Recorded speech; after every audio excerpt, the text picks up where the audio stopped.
Welcome back mga kahabi. So mag-update nga lang tayo sa mga kalapati natin at saka i-update ko rin kayo sa nangyari ng training last Sunday saka sa pinampuling natin.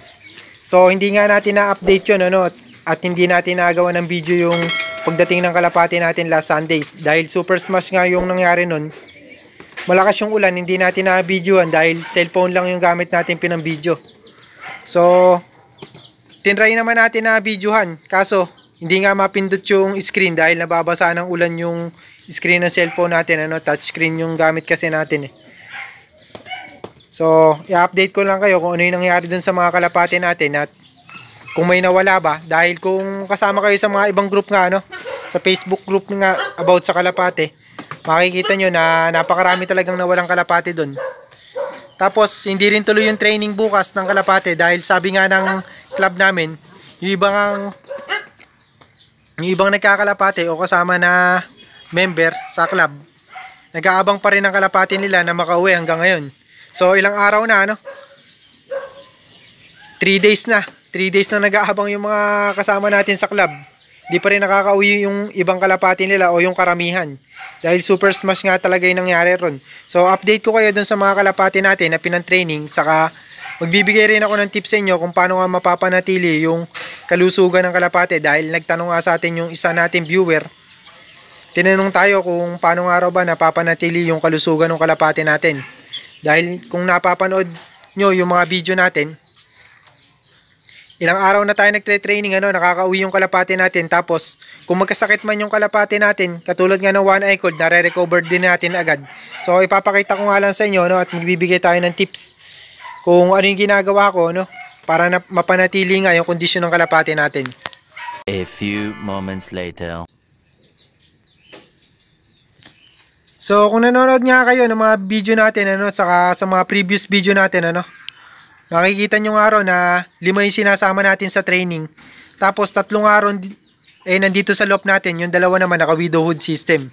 So thankful naman tayo dahil lahat nga ng kalapati natin na sinasama sa training o club training, nakakauwi kahit na super smash nakauwi yung kalapati natin at the same day nga nun. So yan nga yung umahalik na yan, yung white light. Isa sa kalapati natin yan na sinasama nga sa training nun. So yan din, kapatid niya, mga Boroti line natin. Tapos ito naman si Cholo.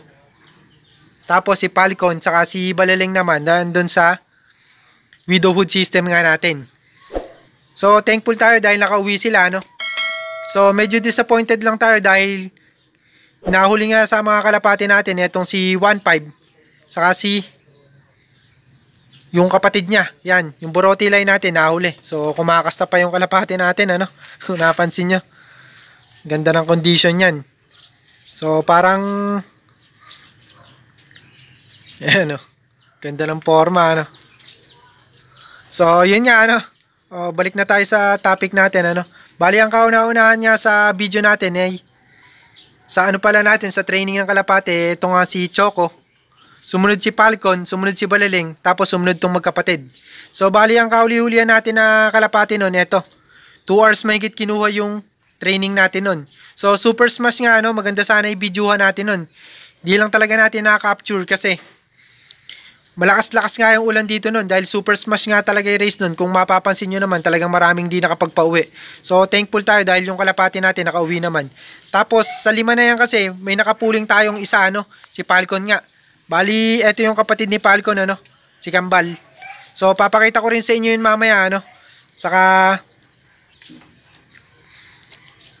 sasabihin ko sa inyo kung ano yung naging speed nung kalapati natin na yun. So yan nga, So ito nga si Balaling, pangatlo nating kalapati noon na dumating. So nung dumating yan, 15 to 30 minutes pa na rumonda dahil umuwi siya. Siguro 1 and 15 minutes. Kinuha yung natin, yung hagis nga na yun o yung training natin. Tapos 15 to 30 minutes rumonda pa siya. So bitin na bitin sa lipad dahil ang laki kasi ng katawan niyan. So ang nangyari pa lang training noon, 10 AM na nakapagpakawala yung kalapati natin. O yung club pala natin, 10 AM na sila nagpakawala ng kalapati. So disappointed nga tayo dun sa 2 nating Boroti line dahil kauli-hulihan. So siguro isang factor nga kaya naging huli yung kalapati natin yun dahil kasi pareha silang big size. So, yung pag-consume nila ng pagkain, ano, mas mabilis. So, pantay-pantay lang kasi pagbibigay natin eh. So, siguro sa susunod nating training, dadamihan na lang natin yung pagkain para mas lamang yung makain nila dahil iba kasi yung pagko-consume ng kalapati na maliit sa malaki. So, i-adjust natin yung pagkain nila. So, eto nga si Falcon, ano. Papakita ko sa inyo. So, ayan naman, ano, naka-widow hood system kasi yung dalawa na yan, kung mapapansin nyo. Ayan, may kapare sila parehas. So, nag-pooling tayo nun, ano. So, hindi man tayo pinalad sa pooling, ano. Pero thankful pa rin tayo. I think nasa 103 yung rank ni, ano, ni Falcon. So, hindi na rin masama dahil puro cut-off din yung kalaban natin yun.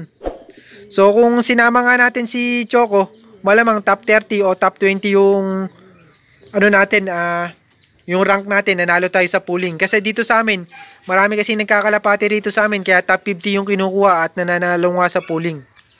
So, si Falcon, 103 ang naging rank niya. So, hindi na masama dahil ang naging speed niya, 669, ano, sa pagkakaalala ko. So, I think mga nasa 10 yung mga nanalo nga dun sa pooling na yun, ano, na cut-off din. So, ang cut-off kasi 700 pababa yung speed. So, maliit na maliit lang yung diferensya ng mga nanalo sa pooling doon, ano. Yung sa top 50, yung 40 to 50 nga, ano, na nanalo. Maliit lang din yung diferensya nila sa speed. So, hindi kasi natin na, ano, agad, ano. Bali kasi 2 minutes lang siya cut off, etong si Falcon. So, hindi natin na-capture, sayang. So, may nagtanong nga sa atin, ano, kung paano nga napapanatili natin na malusog yung kalapati natin. So, para sa akin naman, ano, ang unang-una kasi dyan, ano, prevention is better than cure, sabi nga nila, ano. So, pine-prevent natin na magkaroon ng sakit yung kalapati natin, kaya nagbibigay tayo ng vitamins para lumakas yung resistensya nila at saka yung stamina nila, hindi sila maging sakitin. So, yan ang purpose talaga ng pagbibigay ng vitamins.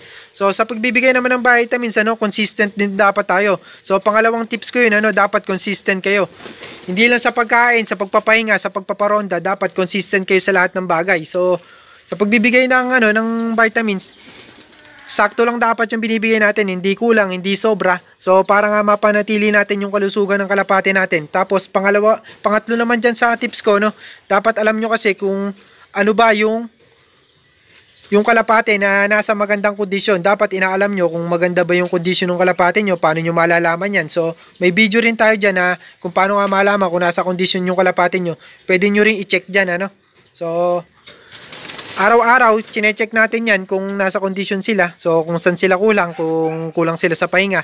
Kasi kung ang kalapate, ano, matigas ang katawan, which is kulang sa pahinga yan. So, kailangan kahit papaano malambot-lambot yung katawan ng kalapati nyo. Halimbawa, sa paghawak dito.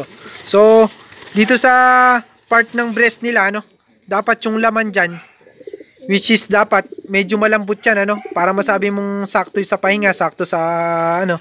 So, pagka matigas na matigas lang yung, ano nila, yung dibdib nila, o yung pinaka-breast nga nila. So, kulang talaga sa pahinga yun.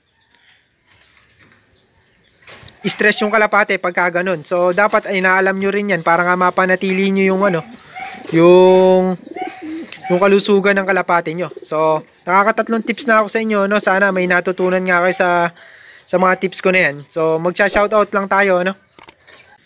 Shoutout kay Kyle Ian Maamo from Oriental Mindoro. Shoutout din kay JM Gabo na number 1 fan daw natin, ano, from Rosales, Pangasinan. Shoutout din kay Bong Makiran. Shoutout kay Alex Antonio ng Kamote Loop. Shoutout sa Kamote Loop. Shoutout kay Chris Lawrence Lapitan Belaro. Shoutout kay Arturo Coronel Sr. ng Mayang Loop from Tondo, Maynila. So, shoutout din kay Kaalaman Pigeon TV. Subscribe nyo rin daw yung channel niya, ano? Shoutout kay Japel Salvadora ng Kalbayog, Samar. Shoutout din kay Kim Andrew Vlog. Shoutout kay Sam Lester Delpin. Kay Jarwin Reyes ng Kairi Pigeon TV. Shoutout din kay Saidi Pangarungan ng Parañaque City. So, Bali sa susunod na video na lang ulit tayo mag-update, ano. So sana may natutunan kayo sa video natin. Happy flying sa inyo. God bless.